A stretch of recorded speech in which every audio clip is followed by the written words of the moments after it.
अनुराधा वैदिक एस्ट्रोलॉजी में आप सबका अभिनंदन। आज हम देखेंगे कि जब गुरु सप्तम भाव में विद्यमान होते हैं तो वो किस तरह के रिजल्ट्स देते हैं।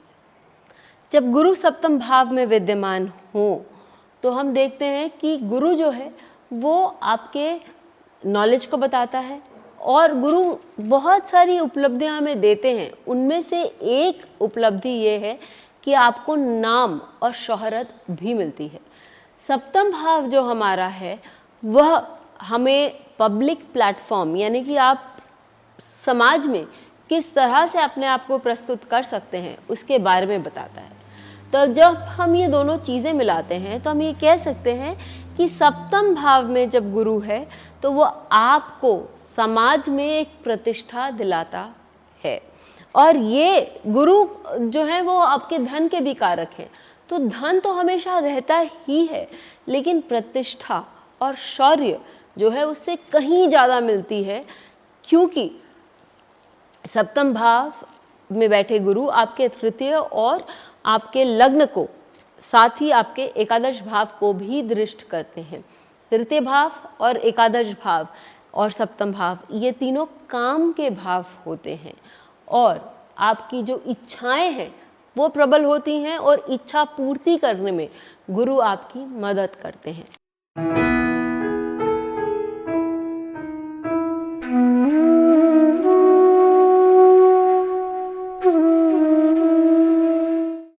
और भी इस पर विस्तार करेंगे, लेकिन उससे पहले आप सबका धन्यवाद कि आपने हमारे YouTube और Spotify चैनल्स को लाइक शेयर सब्सक्राइब किया। यही नहीं, आपने अपने सुझाव, अपने कमेंट्स लिखे और साथ ही यदि आपने हमारे को लाइक शेयर सब्सक्राइब नहीं किया है तो याद से करें और बेल आइकन भी याद से बजाएं ताकि आपको अपडेट्स निरंतर मिलती रहें। जब हम गुरु की सप्तम भाव में स्थिति देखते हैं तो हम ये कह सकते हैं क्योंकि सप्तम भाव हमारे सप्तम भाव को भार्य या पति पत्नी का भी भाव बोला जाता है। तो ऐसे व्यक्ति जो हैं उनके जो स्पाउस हैं, पति या पत्नी, वो बहुत गुड लुकिंग होंगे।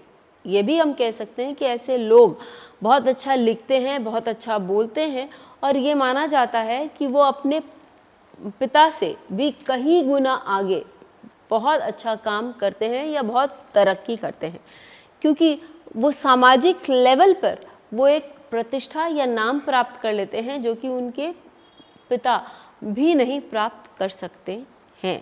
ऐसे लोगों के जो बच्चे होते हैं वो भी बहुत अच्छे होते हैं, लेकिन यहाँ पर एक अपवाद भी है। जातक अलंकार ये कहता है कि ऐसे लोगों को अपने बच्चों के कारण कहीं ना कहीं कुछ ना कुछ कष्ट ज़रूर सहना पड़ता है।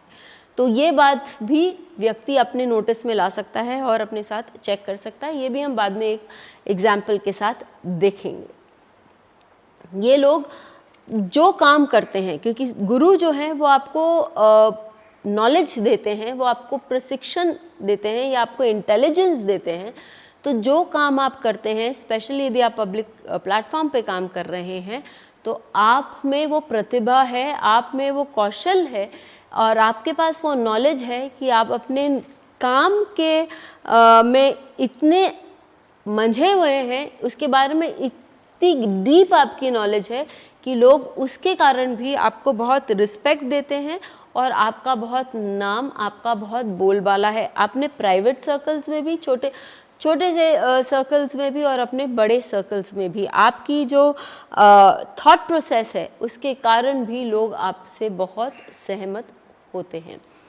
लीगैलिटी, अब आपको नॉलेज तो है, अपने फील्ड की तो नॉलेज है ही, लेकिन सप्तम भाव कालपुरुष कुंडली का तुला राशि में आता है और तुला राशि वालों के लिए बोला जाता है कि उनको लीगल नॉलेज भी बहुत होता है। तो ऐसे लोग जिनका गुरु सप्तम भाव में है, ये भी बोला जाता है कि उनको हर चीज़ की लीगल नॉलेज भी थोड़ी थोड़ी होती है और वो जो कोई भी उनसे यदि एडवाइस मांगते हैं तो ये बहुत अच्छी एडवाइस देना भी जानते हैं, जिसके कारण अगेन उनको जीवन में बहुत नाम और शोहरत मिलती है। फिर ये बैलेंस्ड पर्सनालिटी होते हैं। उसी चीज़ से हम ये बता सकते हैं कि तुला राशि है तो ये चाहते हैं कि अपने लाइफ में एक बैलेंस बनाकर चलें और अपना अस्तित्व उनको बहुत इम्पॉर्टेंट होता है। वो जहाँ, क्योंकि ये लग्न को भी गुरु देख रहे हैं, तो ये अपना जो एक औहदा है या अपना अस्तित्व है उसको बहुत अच्छे से मेंटेन करके आगे चलना जानते हैं। 7th हाउस पार्टनरशिप्स का भी भाव है, लेकिन जहाँ, और यदि यहाँ गुरु बैठे हैं तो पार्टनर्स से फ़ायदा होने की जगह आपके नाम, आपके शोहरत के कारण आपके पार्टनर्स को बहुत फ़ायदा होता है। आपको उनसे फ़ायदा तो होगा ही, लेकिन आपके पार्टनर्स को आपसे बहुत फ़ायदा होता है और आपके सोशल सर्कल्स में आपका बहुत नाम, आपका बहुत दबदबा होता है। ये इस कारण क्योंकि 11th हाउस आपका सोशल सर्कल बनाता है और 3rd हाउस जहाँ गुरु वापस अपनी दृष्टि डालते हैं वो आपके अपना क्लोज फ्रेंड सर्कल आदि बताते हैं। और लग्न जो है, जो आप है, गुरु की वहाँ दृष्टि होने के कारण वो लग्न भी बहुत सशक्त हो जाता है। अब मैं ये आपको एक चीज़ बता रही हूँ, यहाँ जो अपवाद मैंने अपने रीडिंग्स में देखा है कि गुरु यदि सप्तम भाव में किसी का बैठा हो तो व्यक्ति का जो मैरिड लाइफ है उसमें इश्यूज होंगे। हम ये बोल सकते हैं कि एक बेनिफिक सप्तम भाव में बैठा है तो वो मैरिड लाइफ में इश्यूज कैसे क्रिएट करेगा। वैसे हम जानते हैं कि जिसके कारण वो अपने पर्सनल लाइफ या मैरिड लाइफ दोनों किसी को भी इतना समय नहीं दे सकते थे, जिसके कारण उनके मैरिड लाइफ में भी इश्यूज आए थे। तो यदि व्यक्ति बहुत अपने काम में उलझा हुआ रहे, अपने काम में बहुत व्यस्त रहे, तो ये दिखता है कि उनके मैरिड लाइफ में इश्यूज आएंगे। आप लोग भी ज़रूर इसको चार्ट्स पे लगा के देखिएगा। फिलहाल मैं आप लोगों को 2 चार्ट बता रही हूँ। सबसे पहले चार्ट जो मैं आपको बता रही हूँ वो संजीव कपूर जी, जो कि एक नामी शेफ़ हैं, उनके चार्ट में गुरु जो है वो सप्तम भाव में अश्विनी नक्षत्र यानी मेष राशि में विद्यमान है और उसके साथ बुध भी विद्यमान है। बुध को भी हम जानते हैं कि वो आपके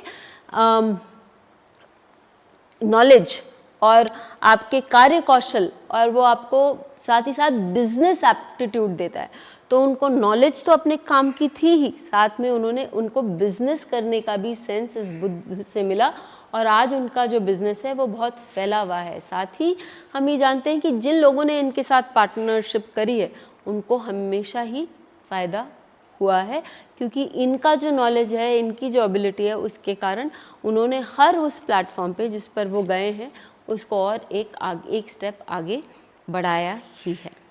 एक और हम चार्ट ले लेते हैं, वो है सचिन तेंदुलकर का। सचिन तेंदुलकर के चार्ट में हम देखते हैं कि यहाँ गुरु जो है वो नीच का है और उच्च के मंगल के साथ सप्तम भाव में विद्यमान है, यानी मकर राशि में विद्यमान है। और लग्न जो है वो हम देखते हैं कर्क लग्न है। बुध जो है वो श्रवण नक्षत्र, धन के नक्षत्र में, शौर्य के नक्षत्र में बैठा हुआ है।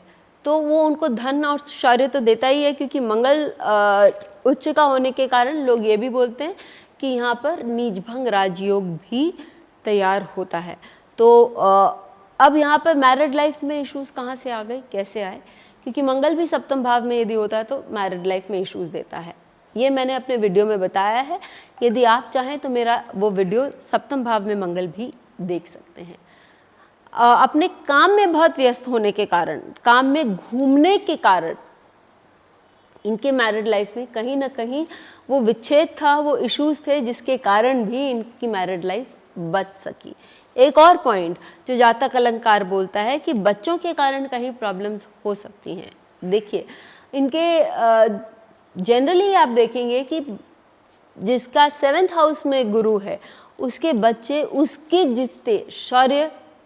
जितना शौर्य नहीं कमा पाते या उस लेवल पे नहीं पहुंच पाते, जिसके कारण व्यक्ति को कहीं ना कहीं इस बात की का पिंच रहता है उनके मन में। और ये चीज़ आप सचिन तेंदुलकर के लाइफ से भी देख सकते हैं। तो आप भी अपने चार्ट्स में लगा के देखिए ये डिक्टम आपके चार्ट्स में कहाँ तक बैठता है। और फिर मिलेंगे, तब तक के लिए धन्यवाद। बेल आइकन को दबाएं ताकि आपको वीडियोस की अपडेट मिलती रहे। हमारे वीडियोस को लाइक करें, शेयर करें, उन पर कमेंट करें और हमारे चैनल को सब्सक्राइब करना न भूलें।